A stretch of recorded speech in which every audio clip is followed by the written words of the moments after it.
అన్నీ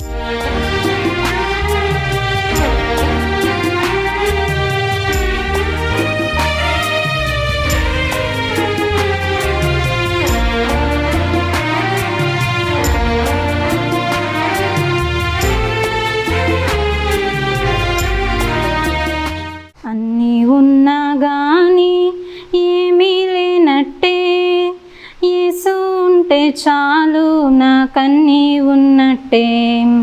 అన్నీ ఉన్నా గాని ఏమీ లేనట్టే, యేసు ఉంటే చాలు నాకన్నీ ఉన్నట్టే. నిందలు బాధలు వ్యాధులు ఖడ్గములు ఎన్నొచ్చినా నే జడియను. నిందలు బాధలు వ్యాధులు ఖడ్గములు ఎన్నొచ్చినా నే జడియను. యేసయ్యా యేసయ్యా నీ ఉంటే చాలయ్యా. యేసయ్యా యేసయ్యా నీ ఉంటే చాలయ్యా. అన్నీ ఉన్నా గాని ఏమీ లేనట్టే, యేసు ఉంటే చాలు నాకన్నీ ఉన్నట్టే. అన్నీ ఉన్నా గాని ఏమీ లేనట్టే, యేసు ఉంటే చాలు నాకన్నీ ఉన్నట్టే. అగ్నిగుండము ఎదురైనా, సింహాల బోను పొంచి ఉన్నా, అగ్నిగుండము ఎదురైనా, సింహాల బోను పొంచి ఉన్నా, విడువదు నీ కృపా మరువదు నన్నెప్పుడు. విడువదు నీ కృపా మరువదు నన్నెప్పుడు. యేసయ్యా యేసయ్యా నీ ఉంటే చాలయ్యా. యేసయ్యా యేసయ్యా నీ ఉంటే చాలయ్యా. అన్నీ ఉన్నా గాని ఏమీ లేనట్టే, యేసు ఉంటే చాలు నాకన్నీ ఉన్నట్టే. అన్నీ ఉన్నా గాని ఏమీ లేనట్టే, యేసు ఉంటే చాలు నాకన్నీ ఉన్నట్టే. మరణాత మహిమ స్వస్థశాల అనే ఈ ఆధ్యాత్మిక కార్యక్రమాన్ని వీక్షిస్తున్న మీ అందరికీ మరణాత. ప్రతి వారం ఇదే సమయానికి ఇదే ఛానల్లో తప్పక వీక్షించండి. మీ ప్రార్థనా అవసరతలు ఏమైనా ఉంటే మాకు తెలియజేయండి, తప్పక మీ కొరకు ప్రార్థిస్తాం.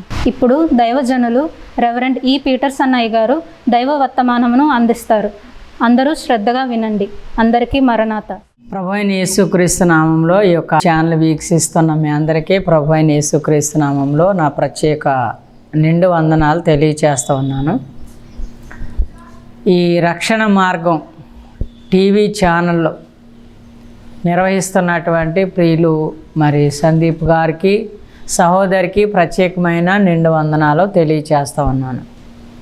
ఈరోజు భారమును గురించి దేవుడు మనతో మాట్లాడుతూ ఉన్నాడు. భారము అంటే ఈ లోకములో చాలా రకాలైనటువంటి భారములు ఉన్నాయి.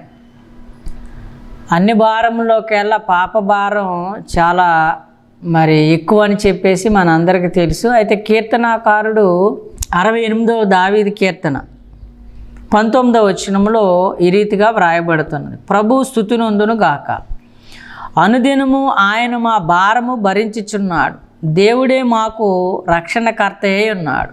ఇందులో ప్రధానముగా మనకి అనుదినము ఆయన మా భారము భరించుచున్నాడు అని చెప్పేసి వ్రాయబడుతున్నది. అలాగే యెషయా గ్రంథం 54వ అధ్యాయం 5వ వచనంలో నిన్ను సృజించిన వాడు నీకు భర్త అయి ఉన్నాడు అని చెప్పేసి వ్రాయబడుతున్నది. అంటే భరించేవాడే భర్త అని చెప్పేసి అంటారు కదా, అది మన అందరికీ తెలుసు. అయితే ఈరోజు మన కొన్ని భారాలను గురించి మరి తెలుసుకుందాం. ఒకటి ఏమిటంటే చదువు అనేటువంటిది భారం. ఎవరికంటే చదువుకునేటువంటి వాళ్ళకి చదువు అనేటువంటిది చాలా భారం. అంటే బుక్స్ మోయడం భారం కాదు, బుక్స్ ఎలాగోలా అని మోసుకొని స్కూల్కి వెళ్ళిపోతూ ఉంటారు. కానీ చదవడం అనేటువంటిది చాలా భారం అన్నమాట. నేను గృహాన్ని దర్శించడానికి వెళ్తే 7 గంటలకు వచ్చారు ఇంటికి. అంటే ఉదయము 7 గంటలకు వెళ్ళినటువంటి వారు సాయంత్రం 7 గంటలకు వచ్చారు.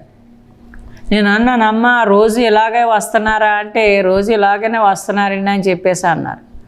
అంటే స్కూలు 9కి ప్రారంభం అవుద్ది, 4-4:30 కల్లా క్లోజ్ అవుద్ది. కానీ మరి మిగిలినటువంటి గంటలు ఏవైతే ఉన్నాయో ఆ మిగిలినటువంటి గంటల్లో కూడా వారికి చదువు చెప్తూ ఉంటున్నారు. అంటే 7 కాడ నుంచి 7కి ఇల్లు దాటి వెళ్ళినటువంటి వారు మరలా సాయంత్రం 7 గంటలకు ఇంటికి వస్తున్నారు. అంటే వాళ్ళు చదువుకోవడానికి మరి ఎంత కష్టపడుతున్నారు అనేటువంటిది మనకు అర్థమవుతున్నది. ఏంటంటే చదువు చదువు చదువు చదువు లేకపోతే మరి మనకి మంచి ఉద్యోగాలు రావని చెప్పేసి తల్లిదండ్రులు పిల్లల్ని ఎంతో ప్రెజర్ చేస్తూ ఉంటున్నారు. ఒత్తిడికి ఆ ఒత్తిడి అనేటువంటిది ఒత్తిడి చేస్తూ ఉన్నారు చదువుకోమని చెప్పేసి. అయితే చదువుకి జ్ఞానము చాలా అవసరం. కాబట్టి కొంతమంది అయితే మెరిట్ స్టూడెంట్స్ ఉంటారు, కొంతమంది అయితే మరి నార్మల్గా సామాన్యంగా చదివేటువంటి వారు ఉంటారు.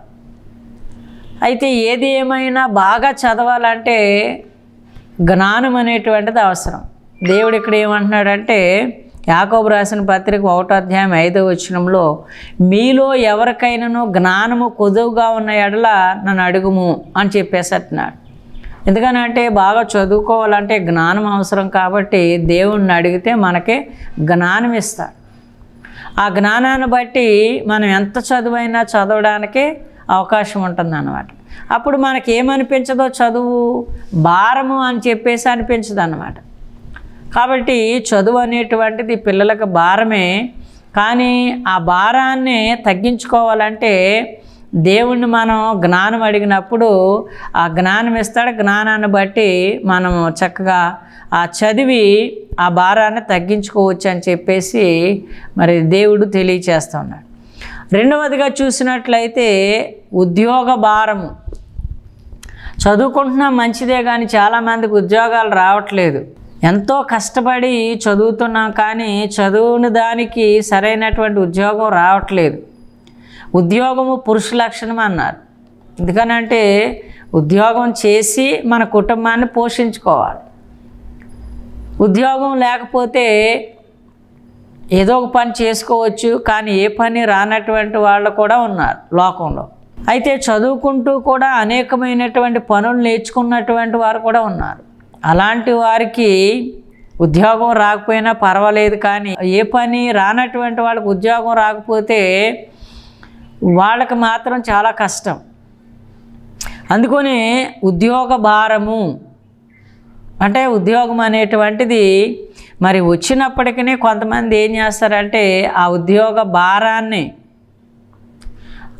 మొయ్యలేక, అంటే ఉదయం వెళ్ళి సాయంత్రం రావాలి కష్టపడి, ఆ ఉద్యోగం చేయడానికి కూడా చాలా భారంగా ఫీల్ అవుతూ ఉంటారు. అయితే ఆ ఉద్యోగం చేయడానికి మనకి శక్తి ఎంతో అవసరం అన్నమాట. ఆ శక్తిని ఎవరిస్తారు అంటే దేవుడిస్తాడు. ఆ ఉద్యోగ భారాన్ని మనం భరించాలంటే దేవుణ్ణి మనము శక్తి కొరకు వేడుకోవాలి. మనం ప్రతి ఆదివారము ఆరాధనకు వెళ్ళి దేవుణ్ణి అడిగినట్లయితే గనక ఆ వారం అంతా కూడా కష్టపడి పని చేయడానికి, అంటే ఉద్యోగం అనేటువంటిది భారం కాకుండా ఉండడానికి దేవుడు తగిన శక్తిని మనకి ఇస్తాడు. మూడవదిగా చూసినట్లయితే కుటుంబ భారము. కుటుంబంలో ఎవరు ఉంటారంటే భార్యాభర్తలు, పిల్లలు ఉంటారు. అంటే భార్యాభర్తలకి అవసరతలు ఉంటాయి, పిల్లలకి అవసరతలు ఉంటాయి. వారిని చదివించాలి, వారికి కావాల్సినటువంటి వస్తువులన్నీ కూడా కొనాలి, అలాగే ఇంటికి సంబంధించినటువంటి వస్తువులు కొనాలి. కాబట్టి ఈ విధమైనటువంటి కుటుంబ భారం ఏదైతే ఉన్నదో అది కొంతమందికి తేలికగా ఉండొచ్చు, కొంతమందికి భారంగా ఉండొచ్చు. ఏదేమైనా కుటుంబ భారం అనేటువంటిది, ఆ కుటుంబ భారం మోయడం అనేటువంటిది చాలా కష్టం.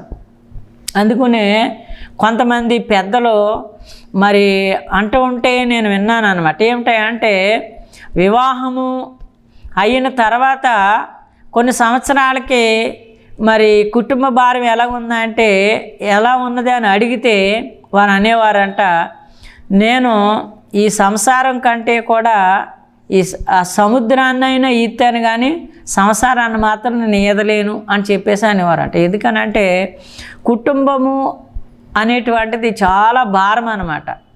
ఎందుకంటే అన్నీ ఉన్నప్పటికీ ఏదో ఒక లోటు అనేటువంటిది వస్తూ ఉంటుంది. కాబట్టి కుటుంబ భారాన్ని మనం మొయ్యాలి అంటే కనుక దేవుని యొక్క మరి సహాయం అనేటువంటిది మనకు అవసరం. దేవుని యొక్క సహాయాన్ని మనం పొందుకున్నప్పుడు కుటుంబ భారం అనేటువంటిది పెద్ద భారముగా ఉండదని చెప్పేసి మనకి 2 కొరింథీయులకు రాసిన పత్రిక 5వ అధ్యాయం 3 నుంచి 4 వరకు చదివితే అక్కడ తెలుస్తున్నది. కాబట్టి కుటుంబ భారం అనేటువంటిది అంటే వివాహమైన ప్రతి ఒక్కరికి కుటుంబ భారం ఉంటుంది. అయితే ఈ కుటుంబ భారాన్ని మనం భరించాలంటే కనుక దేవుని యొక్క కృప మనకే తోడై ఉండాలి. అప్పుడే కుటుంబ భారాన్ని మనము మోయడానికి అవకాశం ఉంటుంది. 4వదిగా చూసినట్లయితే వ్యాధి భారము. 4వది వ్యాధి భారం. అంటే కొన్ని వ్యాధులు వస్తాయి కానీ తగ్గుద్ది, కానీ పక్షవాయువు లాంటి వ్యాధి వచ్చిందంటే ఆ యొక్క వ్యాధిని బట్టి మనం మంచాన పడతాము. ఇటు చనిపోదారనుకుంటాం, మనం చనిపోలేము. ఆ వ్యాధి తగ్గదు, తగ్గితే ఏదో పని చేసుకోవాలని మనం అనుకుంటాం, కానీ ఆ వ్యాధి తగ్గదు. కాబట్టి వ్యాధి అనేటువంటిది మనిషికి చాలా భారం అన్నమాట. 7 దినాల్లో షుగర్ అని, బీపీ అని, మరి క్యాన్సర్ అని, ఎయిడ్స్ అని, అలాగనే ఇంకా మైగ్రేన్ అని చెప్పేసి రకరకాలైనటువంటి రోగాలు ఉంటూ ఉన్నాయి. కొంతమంది తెల్లారు లెగిస్తే ఒక 8-9 బిళ్ళల దాకా మింగుతూ ఉంటారు. ప్రార్థన చేయండి అని చెప్పేసి అని నా దగ్గరికి కొంతమంది సంచి తీసుకొస్తున్నారు. ఆ సంచిని చూస్తే ఇన్ని మందులు ఉంటున్నాయి. అమ్మ ఇవన్నీ దేనికంటే వాళ్ళు చెప్తున్నారు, ఇది షుగర్ కండి, ఇది బీపీ కండి, ఇది కాళ్ళు చేతులు మరి లాగడానికండి, లేకపోతే ఇదేమో గ్యాస్ అండి, ఇదేమో అన్నం అరగడానికండి, రకరకాలు చెప్తూ ఉంటున్నారు. అంటే వాళ్ళకు ఉన్నటువంటి బలహీనతలను బట్టి, ఆ వ్యాధిని బట్టి ఆ ట్యాబ్లెట్లు అన్నీ కూడా వేసుకోవాల్సి వస్తుంది అన్నమాట. అంటే వ్యాధి కూడా మనిషికి భారమే అని చెప్పేసి మన అందరికీ తెలుసు. కాబట్టి వ్యాధి లేకుండా మనం ఉండాలి అంటే కనుక దేవుడు మనకి తోడై ఉండాలి. వ్యాధులు రాకుండా ఉండాలంటే దేవుడు మనకు తోడై ఉండాలి. మన దేవుడు కలిగి ఉన్నప్పుడు మనకు వచ్చినటువంటి ప్రతి బలహీనతని మనం జయించగలం. ప్రతి రోగాన్ని మనం రోగం నుండి విడుదల పొందొచ్చు. అంటే దేవుని కనుక మనం కలిగి ఉన్నట్లయితే వచ్చినటువంటి రోగాలు ఏవైతే ఉన్నాయో అవన్నీ కూడా మనల్ని ఏమీ చేయలేవు. వాటి నుంచి మనం విడుదల పొందొచ్చు, స్వస్థత పొందొచ్చు. ఎందుకంటే ప్రభువైన యేసుక్రీస్తు శరీరధారిగా ఉన్నటువంటి దినాల్లో మరి ఆయన ఎంతోమందిని స్వస్థపరిచాడు. నేటికి ఆయన సన్నిధికి వచ్చినటువంటి వారి పట్ల ఆయన చూపుతున్న కృప అంత కాదు. ఎంతటి రోగినైనా ఆయన స్వస్థపరిచి పంపిస్తూ ఉన్నాడు అన్నమాట. కాబట్టి వ్యాధి అనేటువంటిది భారమే, కానీ దేవుని కలిగినటువంటి వారికి వ్యాధి భారం కాదని చెప్పేసి దేవుడు తెలియచేస్తున్నాడు. 5వదిగా చూసినట్లయితే సమస్యల భారము.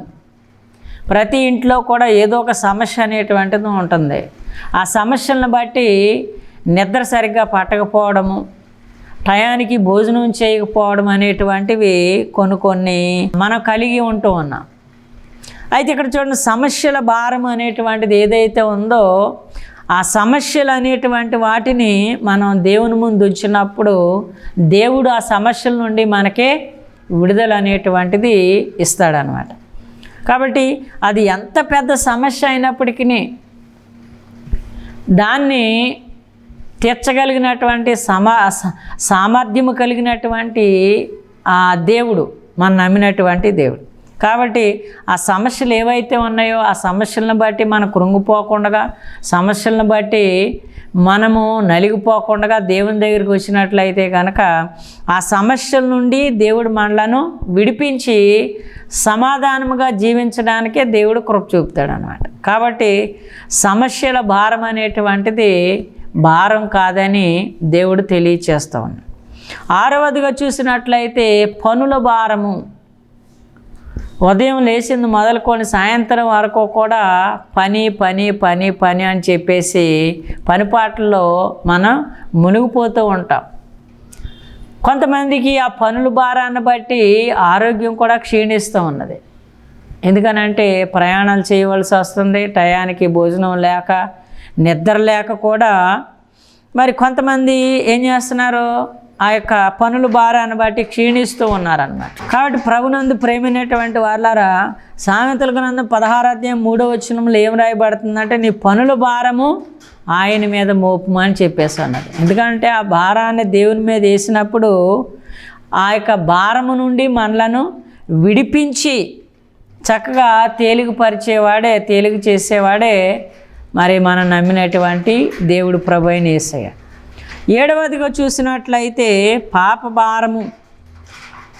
యోహాను సువార్త 1:29 యేసు ప్రభు వారు మరి బాప్తిస్మం ఇచ్చి యోహాను దగ్గరకు వస్తున్నటువంటి సమయంలో యోహాను మరి యేసుక్రీస్తుని చూసి అంటున్నటువంటి మాట ఏమిటంటే, ఇదిగో లోక పాపములను మోసుకొని పోవు దేవుని గొర్రెపిల్ల అని చెప్పేసి అంటాడు ఆయన.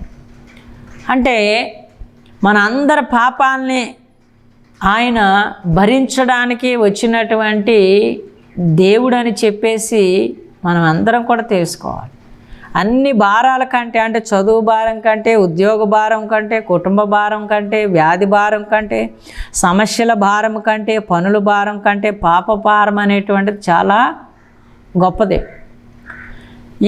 ఈ యొక్క పాప భారాన్ని ఎవరు తీసివేయగలరంటే ప్రభు అయిన యేసుక్రీస్తు మాత్రమే తీసివేయగలరు.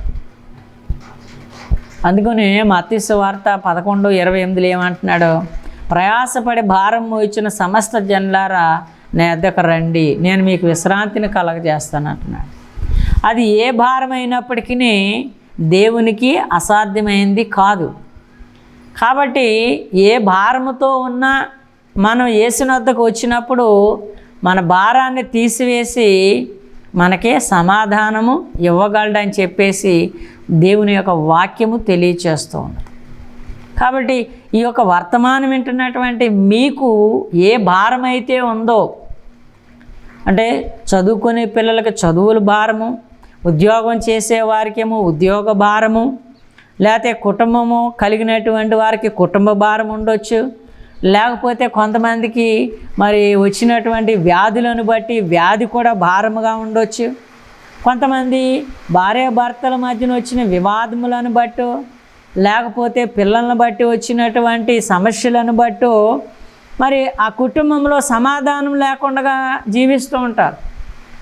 అలాంటి వారు ఎవరైతే ఉన్నారో వారి యొక్క కుటుంబపరమైనటువంటి ప్రతి సమస్య నుండి కూడా విడిపించగలిగినటువంటి శక్తి కలిగినటువంటి దేవుడు ప్రభు అయినటువంటి యేసుక్రీస్తు. కాబట్టి సమస్యలు ఉన్నటువంటి ప్రతి వారు కూడా ఎక్కడికి రావాలి? దేవుని యొద్దకు రావాలి. దేవుని యొద్దకు వచ్చినట్లయితే దేవుడే మీ సమస్యలకి పరిష్కారము ఇవ్వగలడు, చూపించగలడు అని చెప్పేసి ప్రభుపేట తెలియచేస్తుంటున్నాను. పరిశుద్ధ గ్రంథంలో మరి 2 స్త్రీలు వివాద విషయంలో వచ్చినప్పుడు దేవుడు వారికి న్యాయం చేశాడు. ఒక విధవరాలు వచ్చినప్పుడు మరి విధవరాల విషయంలో దేవుడు న్యాయం చేశాడు. అలాగనే మనం దేవుని దగ్గరికి వచ్చినప్పుడు దేవుడు మనకు కూడా న్యాయం చేస్తాడు, అంటే సమస్యల నుండి విడిపించగలడు. అలాగనే పనుల భారం ఏదైతే ఉన్నదో, కొంతమందికి ఎన్నో పనులు ఉంటాయి కానీ ఒక్క పని కూడా జరగదు. ఆ జరగనటువంటి పనులను బట్టి వారు ఏమైపోతూ ఉంటారంటే చాలా నలిగిపోతూ ఉంటారు, సతమతమైపోతూ ఉంటారు. మేము జరప తలపెట్టిన ఏ పని కూడా జరగట్లేదని చెప్పేసి చాలామంది చెప్తూ ఉన్నారు. ఇక్కడ దేవుడు ఏమంటున్నాడంటే నీ పనుల భారము మరి ఆయన మీద మోపుమా అని చెప్పేసి అంటున్నాడు. కాబట్టి మన భారాన్ని ఎవరి మీద మోపాలి? ఆయన మీద మోపాలి. మోపినట్లయితే కనుక ఆయనే ఆ భారాన్ని భరించి మనకి సమాధానము, సంతోషం అనేటువంటిది ఇవ్వగలడు. ఇవన్నిటికంటే కూడా ముఖ్యమైనది పాప భారం అని చెప్పుకున్నాం అన్నమాట. పక్షవాయువు రోగిని ప్రభు అయిన యేసు వద్దకు తీసుకుని వచ్చినప్పుడు ఆయన ఆ పక్షవాయువు రోగిని స్వస్థపరుస్తాడు అని చెప్పేసి వాళ్ళు తీసుకొచ్చారు. ఎందుకనంటే పక్షవాయువుతో మంచం మీద ఏమంటున్నాడు, ఇతనికి మేము సేవ చేయలేకపోతున్నాము అని చెప్పేసి వారు ఏం చేశారంటే యేసుక్రీస్తుని గురించి విని యేసుక్రీస్తు ఒక ఇంట్లో ఉన్నాడని చెప్పేసి తెలుసుకొని ఆ పక్షవాయువు రోగిని మంచం మీదే తీసుకుని వచ్చి మరి ఆయన ముందు ఉంచాలని చెప్పేసి అనుకున్నారు. అయితే మంచం మీద మోసుకొని వచ్చారు, కానీ అక్కడ అనేక మంది గుమికూడి ఉండుట చేత ఆయన దగ్గరికి వెళ్ళలేక ఆ యొక్క ఇంటి పైకప్పు విప్పి మంచం మీద యేసు ప్రభు ముందు ఉంచినప్పుడు యేసు ప్రభు వారి విశ్వాసానికి ఆశ్చర్యపోయి, వారి విశ్వాసమును చూసి, ఎవరి విశ్వాసం? ఆ పక్షవాయువు రోగి యొక్క విశ్వాసం కాదు, ఆ మంచం మీద ఎవరైతే నలుగురు మోసుకొని వచ్చారో వాళ్ళ విశ్వాసమును చూసి ఆయన ఒక మాట అన్నాడు. ఏమన్నాడంటే నీ పాపములు క్షమించబడ్డాయని చెప్పేసి అన్నాడు. అంటే వాళ్ళు అనుకున్నారు మేము తీసుకొచ్చింది స్వస్థత కొరకు, కానీ ఈ పాపములు క్షమించే విషయం గురించి కాదు కదా అని చెప్పేసి, అయినా పాపములు క్షమించడానికే ఇతను ఎవరు అని చెప్పేసి వారిలో వారు ఆలోచించుకుంటూ ఉన్నారు. అలాంటి సమయంలో వారి యొక్క ఆలోచన ఎరిగి ప్రభు అయిన యేసుక్రీస్తు ఏమన్నాడంటే స్వస్థత పరచడం అనేది గొప్ప సంగత, లేకపోతే పాపములు క్షమించుట అనేటువంటిది గొప్ప సంగత అని చెప్పేసి అడుగుతాడు. ఎందుకనంటే రోగం అనేటువంటిది తగ్గించడం గొప్ప సంగతి కాదు, అదే ఆ పెద్ద విశేషమేమీ కాదు. కానీ పాపములు క్షమించడం అనేటువంటిది చాలా గొప్ప విషయం అన్నమాట. పాపములు క్షమించే అధికారము దేవుడికి తప్ప మనుషులు ఎవరికి కూడా లేదు. అక్కడ ఉన్నటువంటి యేసయ్య దేవుడు అన్న సంగతే వారు మర్చిపోయి పాపములు క్షమించడానికి ఇతడు ఎవరు అని చెప్పేసి వాళ్ళు అనుకుంటూ ఉన్నారన్నమాట. అయితే ఆయన ముందు తన పాపములను క్షమించి తర్వాత ఆ పక్షవాయువు రోగిని స్వస్థపరిచి ఆయన అన్నాడు నీ మంచాన్ని ఎత్తుకొని వెళ్ళవయ్యా అని చెప్పేసి అన్నప్పుడు ఆయన మంచాన్ని ఎత్తుకొని వెళ్ళినట్లుగా మనం చూస్తూ ఉంటున్నాం. అంటే పాపము వలన రోగం వస్తుందన్నమాట. ఆ రోగం వల్ల ఏమవుతున్నాడు? మనిషి క్షీణించి మరణిస్తూ ఉన్నాడు. కాబట్టి అన్ని భారాల కంటే పాప భారం అనేటువంటిది చాలా మరి ఎక్కువ. కాబట్టి ఆ పాప భారాన్ని తీసివేయడానికే ప్రభు అయిన యేసుక్రీస్తు ఈ లోకానికి వచ్చాడు. ఆయన యందు మన విశ్వాసం ఉంచి ఆయన దగ్గరికి రాగలిగితే కనుక మన ప్రతి భారాన్ని కూడా ఆయన భరించి మనకు సమాధానము, సంతోషం అనేటువంటిది ఇవ్వగలడని ప్రభుపేట మీ అందరికీ తెలియచేస్తుంటాను. కాబట్టి మీ భారముల విషయంలో ప్రార్థన చేద్దాం. ప్రతి శుక్రవారము త్యాగాల్లో మరణత మహిమ స్వస్థాల్లో మీ అందరి కొరకు స్వస్థత ప్రార్థనలు జరుగుతున్నాయి. మీరు తప్పక వచ్చి ఆ యొక్క సాల్లో ప్రవేశించి మరి మీ యొక్క భారముల నుండి, మీ రోగముల నుండి విడుదల పొందాలని ప్రభుపేట మీకు తెలియచేస్తుంటున్నాను. దేవుడు అట్టి కృప మీకు అనుగ్రహించును గాక. ఆమేన్.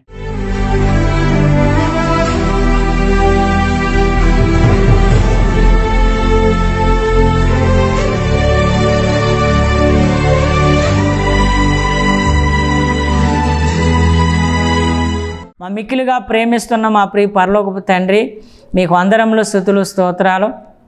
మా ప్రతి భారమును భరించగలిగినటువంటి దేవుడు, మమ్మల్ని సహించగలిగినటువంటి దేవుడు. కాబట్టి ఈ వర్తమానం వినిచున్నటువంటి ప్రతి వారిని నాయన, ప్రతి వారి యొక్క భారమును మీరు తీసివేసి సమాధానం, సంతోషం ఇవ్వండి నాయన. మీ సన్నిధి నాయన మరి కావలి కాపుదల అందరికీ దయచేయండి. ఈ సమయంలో ఈ వర్తమానము ద్వారా మరి బిడలను స్వస్థపరిచి దీవించి ఆశ్రయించి మహిమా ఘనత ప్రభావాలు పొందమని యేసు నామమున ప్రార్థన పరమ తండ్రి. ఆమేన్. అందరికీ మరణాత.